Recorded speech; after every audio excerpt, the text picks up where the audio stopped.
Hi friends, வணக்கம். இன்றைக்கி ஒரு ஃப்ரெண்டு வீட்டுக்கு போயிருந்தேன். அங்கே பார்த்தா ஒரு 2 ஃபீமேல் டாக் ரொம்ப க்யூட்டாக செம்மையாக இருந்துச்சு.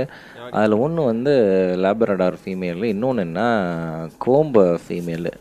அவங்க வீட்டில் எடுத்து போட்டு ஆசையாக வளர்க்கணும்னு நினச்சிருக்காங்க. பட் ஆனால் ஏதோ சுச்சுவேஷன் வளர்க்க முடியல அப்படின்றாங்க. இங்கே பாருங்கள், லேபு செம்ம குழு குழுன்னு சூப்பராக இருக்குது பாருங்கள். சைஸை பாருங்கள், செம்ம ஹைப்பர் ஆக்டிவாக இருக்குது. செம்ம சேட்டை செய்கிறான். அவன் கோம்பை வந்து அப்படியே ஒரு மாதிரி பார்த்துக்கிட்டே இருக்கான். நான் லிசன் பண்ணிட்டே இருந்தேன். இவன் நல்லா விளாண்டுக்கிட்டே தான் இருக்கா. செம்ம ஜாலியாக இருக்கா. அதான் எடுத்து ஒரு வீடியோ போடுவோன்னு சொல்லிட்டு போட்டிருக்கேன். ஹெட்டும் நல்லா ஆப்பிள் ஹெட்டாக இருக்குது, சூப்பராக இருக்குது. கோம்பையும் பார்த்துக்கிட்டிங்கன்னா செம்ம ஷார்ப்புங்க. அப்படியே நின்றுட்டே பார்த்துட்டே இருக்கா, பழகலாமா வேணாமான்னு. உங்களுக்கு இது பிடிச்சிருந்தா வந்து கமெண்ட் பண்ணுங்கள். ப்ரைஸும் ஃபோன் நம்பரும் தரேன். நீங்கள் நேராக போய் அவங்ககிட்ட நீங்கள் சொல்லி எடுத்துக்கலாம். ரொம்ப ரீசனபிளான ரேட்டு தான். Half rate 50%